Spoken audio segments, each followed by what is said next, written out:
In recent history, there have been a few men who you'll never want to cross paths with. They are notorious for their ruthlessness and callous nature. They would take your life away in the blink of an eye and do it remorselessly. Today, we embark on the 5 most deadliest hitmen ever. And trust us, you don't want to mess with these people. Wait till you find out how one of the greatest hitmen went on to become a successful YouTuber with a hit YouTube channel. Another one of these deadly hitmen has a Hollywood A-lister son. But you're not ready for the notorious hitman who graduated in the same class as US presidential candidate Bernie Sanders. Number 5. Sammy the Bull Gravano. Was born Salvatore Gravano on the 12th of March 1945 and went on to become one of the greatest mobsters and mafia underbosses of all time. Amongst ourselves, according to our rules, it was for what you did. His name will forever be associated with the infamous Gambino family. From climbing up the ranks to finally testifying in court against the family head, Gravano had quite the run. Sammy was born to middle-class parents who could only do their best. Even as an early teen, he was often attracted to shady activities, but it was in his late teens that he realized his true calling and was recruited by the Gambino family. Little did they know, this new recruit would be the undoing of the mob boss John Gotti, head of the Gambino family. Sammy quickly climbed up the ranks in the Gambino family mafia due to his absolute cold-blooded nature. The man did not need a second thought when it came to taking a life. The number of lives he had taken grew exponentially, as did his rank. Sammy was a pro at using guns to get what he wanted. Also known for using the occasional explosive sometimes. There are 19 records of Sammy Gravano's merciless killing sprees, but the most well-known is that of Paul Castellano, the former boss of the Gambino family. Soon, when he was forced to face the music later in his criminal career, Gravano turned his life around by testifying as a government witness against his own boss, John Gotti. Bust, Mr. Gotti? You judge it. I should judge it? Yeah, sure. Do you think there'll be a bust? Gotti faced prosecution, a consequence of the actions of Gravano, who subsequently reinvented himself as a successful YouTube personality, amassing a substantial following of 500,000 and generating millions of views. Despite his past, Gravano made an effort to pivot away from his previous lifestyle, finding a measure of success in his endeavors. His podcast, Our Thing, offers illuminating insights into his former life within the mafia lifestyle and criminal underworld. Number 4. Charles Harrison. It wouldn't be the first time I've been accused of being somewhere I wasn't, and it probably won't be the last. But no, I did not kill John Kennedy. Ever heard of Woody Harrelson? Does it ring a bell? Charles Harrison is Woody Harrelson's father and a notorious hitman. All Charles saw as a child was a father who would beat up his mother in his childhood home in the heart of Texas. He clearly did not take it well. Like any man trying to undo his past and live his life his own way, Charles tried his best to make something out of his life. He joined the Air Force as a pilot, unfortunately. His military time was cut short when he was discharged on grounds of unstable mental health. He did not have another way, so he went down the wrong path. He began conducting robberies and petty crimes, which led to bigger ones. He soon discovered that he would make an excellent hitman, and these skills paid well, so that's exactly what he did.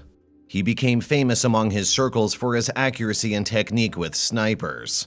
He could take someone's life from several miles away and not be caught. That kind of precision was well paid when it comes to different criminal syndicates looking to get rid of certain people. His string of murders is long, but his actions finally caught up to him. He was arrested for taking the life of a judge. The high-profile case of Judge Wood Slain finally got him to his knees. Charles was convicted and served a life sentence, at the end of which he died in prison. Despite his father's notorious reputation, Woody Harrelson went on to become one of the most successful actors in his generation and amassed a lot of wealth, something his father would have readily taken someone's life for. He is in prison right now for the killing of a federal judge. Number 3. We've got another Salvatore on the list. Young Luciano, already a big player in the New York mob. He was one of a few Italians who had valuable connections to Jewish gangs. Charles Lucky Luciano was born Salvatore Luciana in 1897 and went on to become one of the most notoriously popular and feared Italian-American mob bosses in recorded history. During the late 19th and 20th century, the 5 Points Gang ruled the streets of New York. Luciano started his career with this gang and grew so much in power that he created his very own national crime syndicate, a close-knit multi-ethnic group of criminal mobs that terrorized the United States for decades. He was not always such a famed hitman. He started out small. At first, he was a mere errand boy for the 5 Point Gang in New York, but soon they saw potential in him and he got his reputation. He went on to take the lives of 40 people. That's just the police record. There may be more.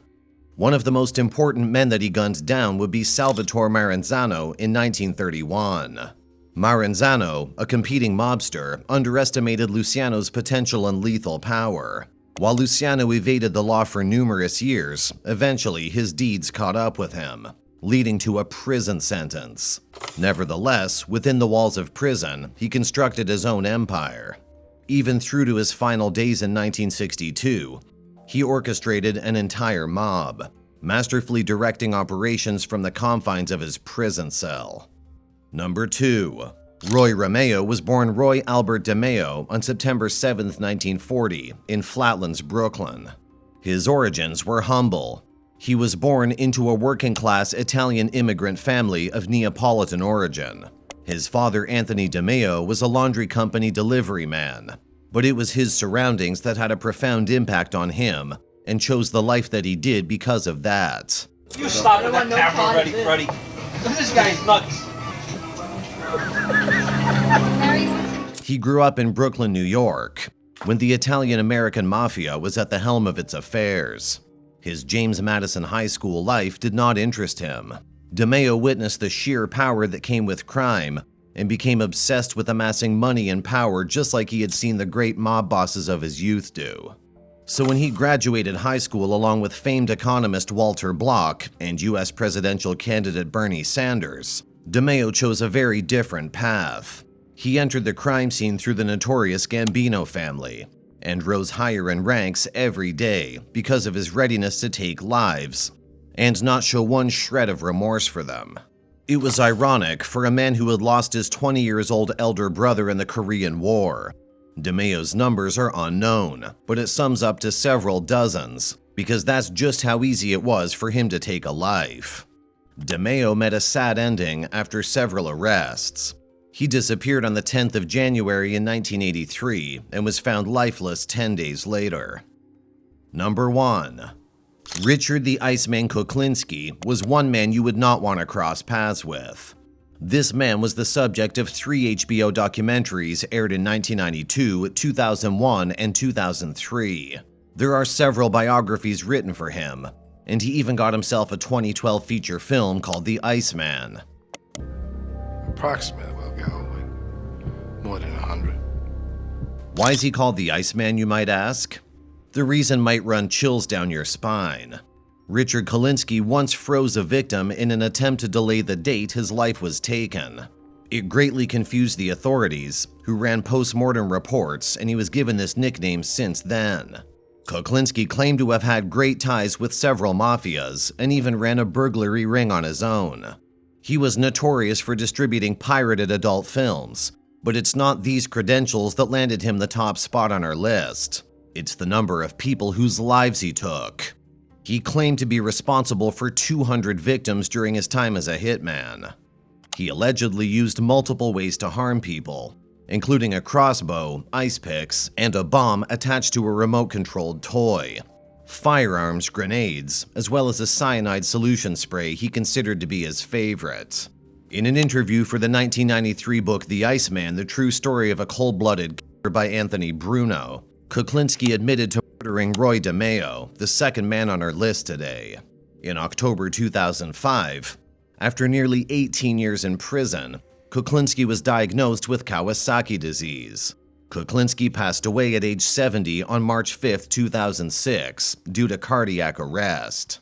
So that was our list of the 5 most deadliest hitmen ever. Tell us if we've missed someone in the comments below. And do not forget to comment, like, and subscribe for more thrilling content ahead.